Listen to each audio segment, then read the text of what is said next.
पिछली वीडियो में मैंने आपको 1 से लेकर 20 तक क्वेश्चन बताया था, जो कि उसमें कुछ क्वेश्चन मैंने आपको नहीं बताया था, जो इस वीडियो में मैंने कवर किया है। तो यदि आपने पिछली वीडियो नहीं देखी है तो चैनल पे अपलोड है, वहां से आप देख सकते हैं। तो चलिए आज का क्वेश्चन शुरू करते हैं क्वेश्चन नंबर 1 से। ये question ITI second year electrician trade के लिए मोस्ट इंपॉर्टेंट है। पहला क्वेश्चन पूछा जा रहा है, जिस विधि से डीसी जनित्र में विद्युत वाहक बल प्रेरित होता है वह आगे खाली स्थान एक कहलाता है। मतलब उस विधि का आपको नाम बताना है कि वो कौन सी विधि है। जैसे कि ए ऑप्शन दिया गया उष्मीय विधि, तो ये आपका पहला ही ऑप्शन गलत हो जाएगा। गलत साथियों इसलिए यहाँ पर हो जाएगा क्योंकि उष्मीय विधि में ताप के कारण विद्युत ऊर्जा उत्पन्न होती है, जैसे कि थर्मोकपल हो गया या थर्मो इलेक्ट्रिक हो गया। ये जो आपको देखने को मिलता है जनित्र में देखने को मिलता है, लेकिन डीसी जनित्र में ऐसा बिल्कुल भी नहीं होता है। ये आप ध्यान रखिएगा, जो यहाँ पे आपका ए ऑप्शन ही गलत हो जाता है। इसके बाद साथियों आपको यहाँ पे बी ऑप्शन देखने को मिलता है गतिज, जो कि ये बिल्कुल सही है।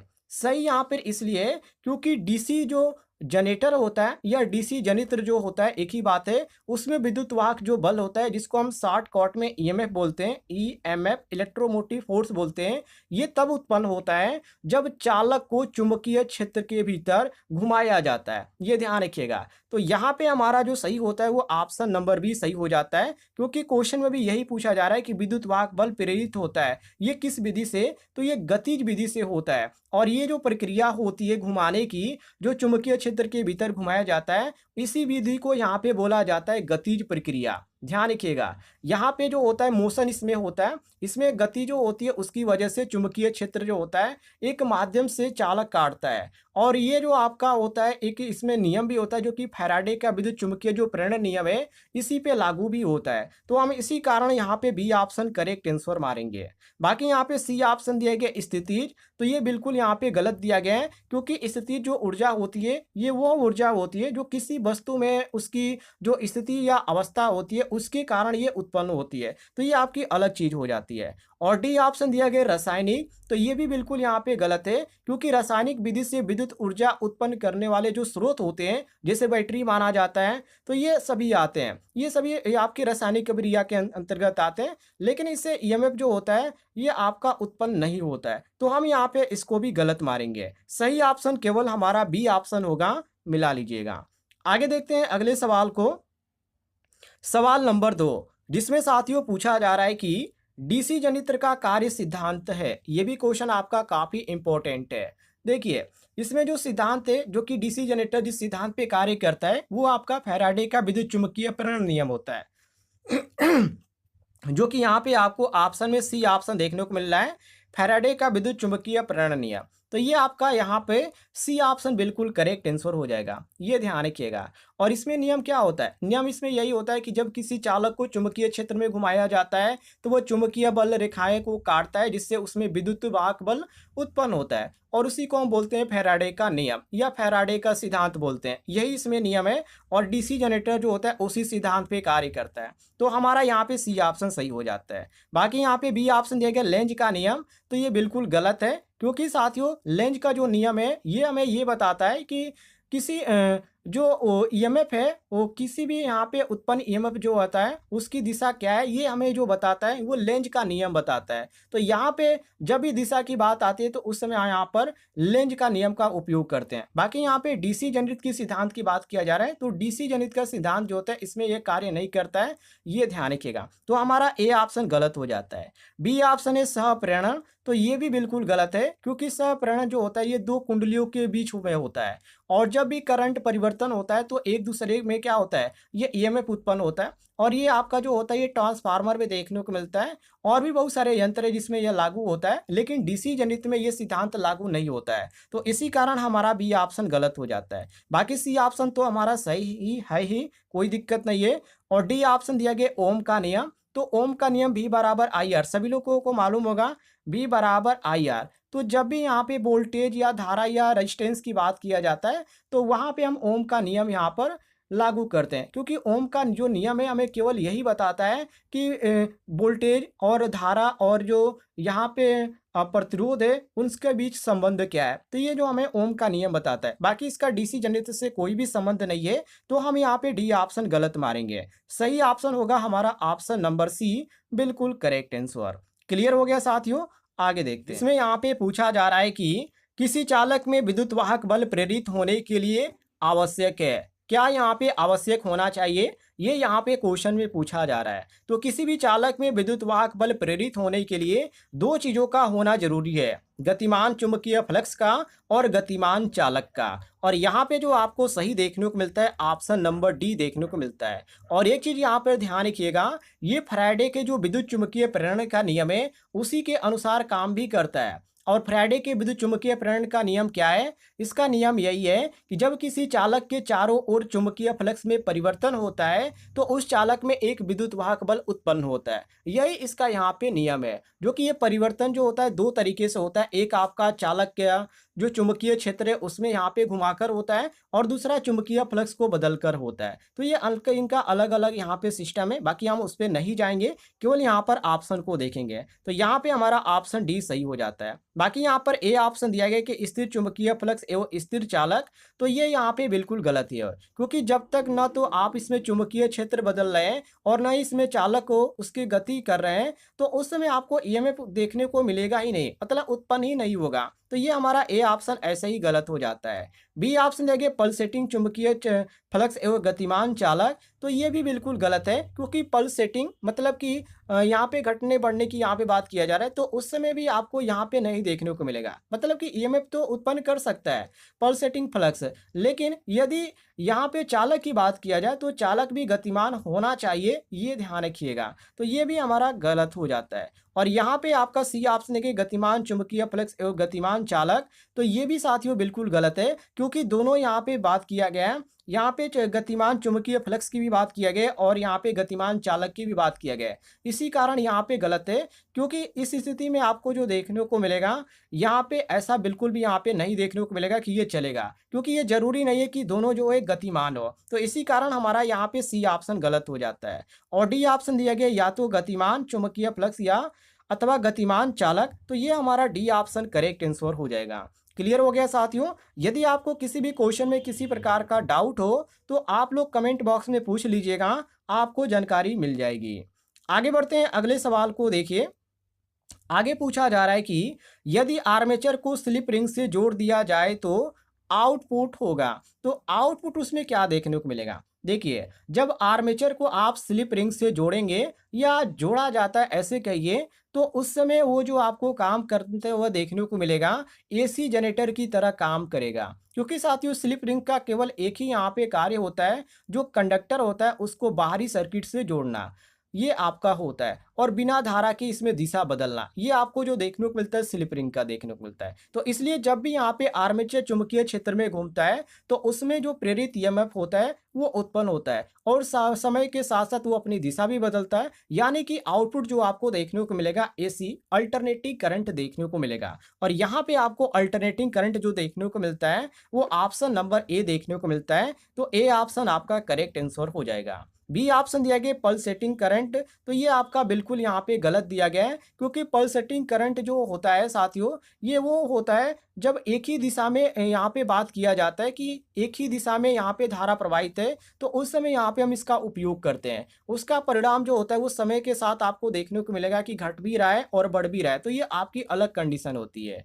तो आउटपुट ये आपका तब होता है जब डीसी करंट को किसी अनियमित स्रोत से यदि जोड़ा जाता है, तो उस समय आपको देखने को मिलता है। तो ये भी हमारा क्वेश्चन के अनुसार गलत ही हो जाता है। और डी सी ऑप्शन दिया गया ऑसिलेटिंग करंट, तो ये भी साथियों बिल्कुल यहाँ पे गलत है, क्योंकि ऑसिलेटिंग करंट का अर्थ मतलब कि करंट को एक ही बिंदु से चारों ओर यहाँ पे आगे पीछे दोलन करना, तो ये भी यहाँ पे गलत हो जाता है, क्योंकि इसमें फ्रीक्वेंसी पर भी निर्भर करता है। तो यहाँ पे ये भी हमारा गलत है। और डी ऑप्शन देखिए डायरेक्ट करंट, मतलब यहाँ पे डीसी की बात किया जा रहा है, तो ये तो ऐसे ही गलत है, क्योंकि डीसी करंट में कम्यूटेटर का उपयोग होता है, ये सही बात है। मतलब कि जो आर्मेचर में उत्पन्न एसी को डीसी में बदलता है वो आपका यहाँ पे कम्यूटेटर होता है, लेकिन इस प्रश्न को आप देखेंगे तो आर्मेचर को स्लिप रिंग से जोड़ा गया ऐसा यहाँ पे पूछा जा रहा है, ध्यान से आप पढ़िएगा। तो ये यहाँ पे जोड़ने का काम नहीं करता है कम्यूटेटर, ध्यान रखिएगा।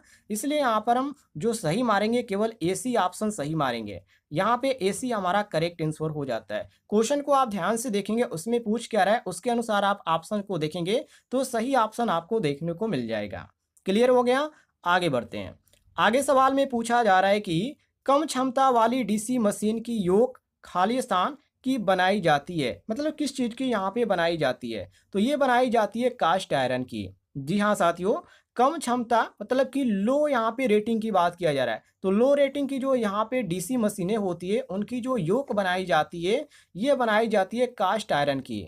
ये ध्यान रखिएगा। तो यहाँ पे आपको कास्ट आयरन जो देखने को मिलता है ऑप्शन नंबर बी में यहाँ पर देखने को मिलता है। तो ये आपका सही हो जाता है option number A correct answer. बाकी यहाँ पे बी ऑप्शन देंगे एल्यूमिनियम, तो ये बिल्कुल गलत है क्योंकि एल्यूमिनियम जो होता है वो हल्का होता है और इसका जो चुंबकीय जो गुण होता है वो भी बहुत ही कमज़ोर होता है, तो इसलिए इसको हम यूज नहीं करते हैं, ध्यान रखिएगा। तो यहाँ पे हमारा बी ऑप्शन गलत हो जाता है। सी ऑप्शन दिया गया पीतल, तो ये भी साथियों बिल्कुल गलत है क्योंकि पीतल जो होता है एक गैर चुंबकीय धातु होता है जिसका उपयोग हम करते हैं सजावट में और भी फिटिंग कार्यों में करते हैं, लेकिन हम यहाँ पे योग में तो बिल्कुल भी नहीं करते हैं। इसी कारण हमारा सी ऑप्शन गलत हो जाएगा। और डी ऑप्शन देखिए फैब्रिकेटेड स्टील, तो ये भी बिल्कुल गलत है। फैब्रिकेटेड स्टील का उपयोग जो होता है वहाँ पे किया जाता है जहाँ पे हाई कैपेसिटी वाली डीसी मशीनें होती है वहाँ पे प्रयोग किया जाता है क्योंकि इसमें अधिक यांत्रिक ताकत होता है, चुंबकीय क्षमता अधिक होती है, तो इसका उपयोग जो किया जाता है हर जगह नहीं किया जाता है, ये ध्यान रखिएगा। इसका यहाँ पे कम क्षमता वाले में तो हम बिल्कुल भी नहीं करते, हाई जब बात किया जाता है तो वहाँ पर हम उपयोग कर सकते हैं। तो इसी कारण ये हमारा डी ऑप्शन गलत हो जाता है। सही ऑप्शन होगा ऑप्शन नंबर ए, बिल्कुल करेक्ट आंसर। आगे देखते हैं अगले सवाल को। आगे सवाल में यहाँ पे पूछा जा रहा है कि कम्यूटेटर सिगामेंट के मध्य प्रयोग किए जाने वाला अचालक पदार्थ है। तो ये जो आपका अचालक पदार्थ होता है उसको हम बोलते हैं अब्रक। जी हाँ साथियों, कम्यूटेटर को तांबे की जो सिगमेंट होते हैं जो कि कई सिगमेंट इसमें बनाया जाता है, तो इस सिगमेंट के बीच में जो विद्युत रूप से इसमें इंस्टॉल किया जाता है, जो पृथक किया जाता है, वो आपका करना बहुत ही आवश्यक होता है ताकि करंट जो होता है एक दूसरे से सेगमेंट से दूसरे के लीक ना हो सके, तो ये करना बहुत ही जरूरी होता है। और इसी कारण हम इसमें उपयोग करते हैं अभ्रक का, जिसको हम माइका बोलते हैं, जो कि ये बेहतरीन माना जाता है, अचालक है, ये ध्यान रखिएगा। जो कि यहाँ पे आपको अभ्रक देखने को मिलता है ऑप्शन नंबर सी में, सी ऑप्शन सही हो जाता है। बाकी यहाँ पे ए ऑप्शन देंगे एम्पायर क्लॉथ, तो ये आपका बिल्कुल यहाँ पे गलत है। एम्पायर क्लॉथ जो होता है इंसुलेटिंग सामग्री होता है, ये सही बात है, लेकिन यहाँ पे आर्मेचर की वाइंडिंग में यदि हम इसका उपयोग करें तो ये हम उपयोग नहीं कर सकते क्योंकि इसमें यहाँ पे रिस्क वो होता है, तो हम यहाँ पे ए ऑप्शन गलत मारेंगे। बाकी लकड़ी का तो हम उपयोग ऐसा ही नहीं कर सकते, आप सभी को मालूम है अचालक पदार्थ ये भी है, लेकिन साथियों ये नमी सोख सकता है जिससे के कारण जो होता है खतरा बढ़ भी सकता है, तो इसलिए हम इसका उपयोग नहीं करते हैं। बाकी बार्निश तो होता ही है, बार्निश होता है उसके बाद यहाँ पे धूप में रखा जाता है, सूख जाता है। बाकी यहाँ पे इंसुलेटेड सामग्री ये भी है तो इसका उपयोग किया जाता है, लेकिन यहाँ पे सिगमेंट के बीच में इसका उपयोग नहीं किया जाता है, ये ध्यान रखिएगा। तो इसी कारण हमारा डी ऑप्शन गलत हो जाता है। सही जो ऑप्शन होगा हमारा ऑप्शन नंबर सी होगा, मिला लीजिएगा। आगे बढ़ते हैं अगले सवाल को देखिए। आगे सवाल में पूछा जा रहा है कि आर्मेचर कोर को लेमिनेटेड बनाने का कारण है। लेमिनेटेड बनाने का कारण एक ही होता है, जो इसमें लॉस होता है आर्मेचर कोर में, उसी लॉस को यहाँ पे कम करने के लिए, जो कि एडी करंट लॉस होता है इसमें, तो उसी को यहाँ पे कम करने के लिए यहाँ पर लेमिनेटेड किया जाता है। और यहाँ पे आपको डी ऑप्शन में देखने को मिलता है एडी करंट क्षति के मान को कम करना। क्षति का मतलब यहाँ पे हानि ही है, तो इसी को कम करने के लिए किया जाता है। डी ऑप्शन आपका सही है। बाकी यहाँ पे ए ऑप्शन देंगे वजन में कमी लाना, तो ये आपका बिल्कुल गलत है क्योंकि वजन में कमी लाने के लिए तो इसका हम उपयोग बिल्कुल भी नहीं करते, क्योंकि लेमिनेशन से जो होता है वजन में कोई भी प्रभाव नहीं पड़ता है ज़्यादा। यहाँ पे यह कहा जाए तो कोई प्रभाव नहीं पड़ता क्योंकि यहाँ पे आप एलिमिनेटेड कर रहे हैं, तो इसमें वजन यहाँ पर क्या बढ़ेगा, जैसे प्लास्टिक की एक तरह से होती है, तो इसमें यहाँ पे वजन तो बिल्कुल भी नहीं बढ़ता है, तो हम यहाँ पे इसको गलत मारेंगे। बाकी यहाँ पे और भी बहुत सारी दिया गया, तो ये सभी गलत है, यहाँ पे हमारा डी ऑप्शन सही हो जाता है। आगे देखते हैं। आगे सवाल में पूछा जा रहा है कि चुंबकीय फ्लक्स के एक समान वितरण के लिए आर्मेचर के चारों ओर क्या किया जाता है। जब यहाँ पे एक समान यूनिफॉर्म की बात किया जा रहा है वितरण के लिए चुंबकीय फ्लक्स में, तो उस समय हम यहाँ पे जो पोल शू होता है वो स्थापित करते हैं, ताकि जो यहाँ पे अंदर की जो चीज़ें होती है वो सही तरीके से काम करे। पोल शू मतलब ऊपरी भाग की यहाँ पे बात कर रहा है, उसकी यहाँ पे बात किया जा रहा है। तो हम यहाँ पे क्या करते हैं, यहाँ पे हम क्या करते हैं साथियों, पोल शू स्थापित करते हैं, जो कि यहाँ पे आपको बी ऑप्शन देखने को मिलता है। काफ़ी इजी क्वेश्चन था, ये आपका बी ऑप्शन यहाँ पे सही हो जाता है। बाकी यहाँ पे योग की बात किया गया, तो योग जो होता है ऊपरी भाग होता है, जिसको कवच भी आप बोल सकते हैं, जो कि ये जो आपका होता है ये बहुत ही मजबूत होता है, ये बॉडी का काम करता है, पूरी मशीन को सुरक्षा प्रदान करता है। तो ये आपका ए ऑप्शन, ये आपका अलग चीज़ है। बाकी पोल शूज स्थापित करना ये अलग चीज़ है। तो हम यहाँ पे ए को गलत मारेंगे, बी ऑप्शन को सही मारेंगे। और यहाँ पे फील्ड वाइंडिंग स्थापित करने की बात की गई है, तो ये भी आपका गलत है। और शक्तिशाली चुंबकीय ध्रुव स्थापित करना ये भी बिल्कुल गलत है, क्योंकि यहाँ पे बात किया गया एक समान वितरण के लिए, मतलब डिस्ट्रीब्यूट पर करने की बात किया जा रहा है। तो उस समय हम पोल शू स्थापित करेंगे। आगे देखते हैं अगले सवाल को। आगे सवाल में साथियों पूछा जा रहा है कि सामान्यतः आर्मेचर प्रतिरोध का मान होता है, एक सामान्य आर्मेचर प्रतिरोध का जो मान होता है वो 1 ओम होता है। ध्यान रखिएगा, क्योंकि डीसी मशीन में आर्मेचर जो वाइंडिंग होती है वो कॉपर की होती है, आप सभी को मालूम होना चाहिए। और इसका जो प्रतिरोध होता है वो बहुत ही कम होता है। तो यहाँ पे इसका जो माना जाता है आर्मेचर प्रतिरोध का मान, वो 0.1 ओम से लेकर 1 ओम तक माना जाता है, जो कि 1 ओम यहाँ पर हमको देखने को मिलता है, डी ऑप्शन। तो इसी कारण हम डी ऑप्शन करेक्ट आंसर मारेंगे। बाकी और भी यहाँ पे बहुत सारे ऑप्शन दिए गए, जैसे कि 1000 ओम, और यहाँ पे 100 ओम, यहाँ पे 10 ओम। तो ये आपकी अलग अलग चीज़ें अलग अलग जगहों पर बड़ी बड़ी जो मशीनें होती है वहाँ पे देखने को मिलती है। बाकी यहाँ पे सामान्य की बात किया गया एक आर्मेचर प्रतिरोध के, तो यहाँ पे 0 से यदि 1 ओम दिया गया है तो ये आपका सही है, ऑप्शन डी। क्लियर हो गया? आगे देखते हैं। आगे सवाल में साथियों पूछा जा रहा है कि किसी जनित्र में लैप वाइंडिंग स्थापित करने का कारण है। देखिए, यदि आप यहाँ तक आ गए हैं तो इस सवाल का जवाब आप जरूर दीजिएगा कमेंट बॉक्स में, क्योंकि ये जो सवाल है काफ़ी इजी है। सभी लोग कमेंट बॉक्स में आंसर